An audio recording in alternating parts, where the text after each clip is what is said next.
Hello viewers, কেমন আছেন সবাই? আজ আমি চলে আসলাম চৈতালি খামার বাড়িতে এবং ঘুরে ঘুরে দেখাবো চৈতালি খামার বাড়িতে কী কী পশু পাখি আছে আপনাদেরকে ঘুরে ঘুরে দেখাবো। দেখুন কত সুন্দর একটা কুকুর, কুকুর না এটা কিন্তু ডগ। হ্যাঁ, গেটের সামনে প্রথমেই আপনাকে ওয়েলকাম জানানোর জন্য বসে আছে। এটা কে বলতে পারেন, এটা সিল্কি মুরগ, খুবই সুন্দর একটি মুরগ। এটা হচ্ছে ব্রাহ্মা মুরগ, বাংলাদেশের সব থেকে বড় জাতের মুরগ হচ্ছে ব্রাহ্মা মুরগ। এই যে খামার বাড়িটা অবস্থিত হচ্ছে আপনার হবিগঞ্জ জেলার মাধবপুর উপজেলার ১ নং ধর্মগড় ইউনিয়নের মোহনপুর গ্রামে।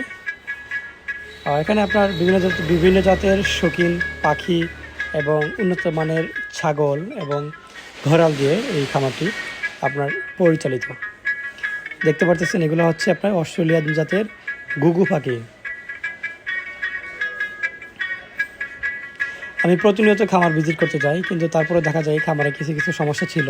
এই সমস্যাগুলো আমি আপনার মার্কস করে নিয়ে আসছি এবং সমস্যা সমাধানের জন্য কী কী পদক্ষেপ নিতে হবে সেটা খামারকে অবশ্যই পরামর্শ দিয়ে আসছি।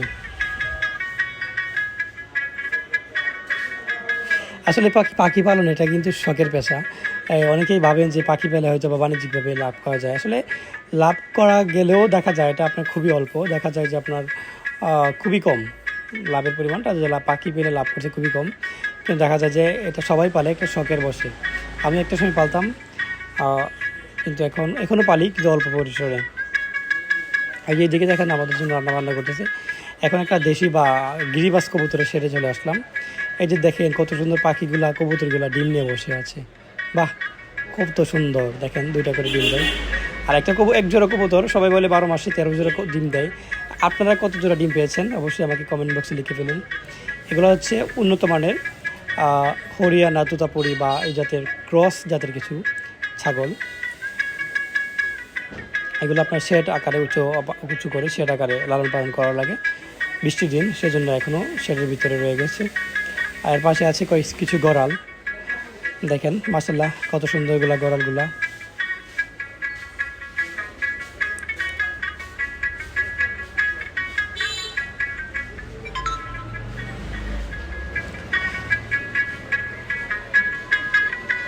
সো ভিউয়ার্স, চৈতালি খামার বাড়ি ঘুরে ঘুরে দেখালাম।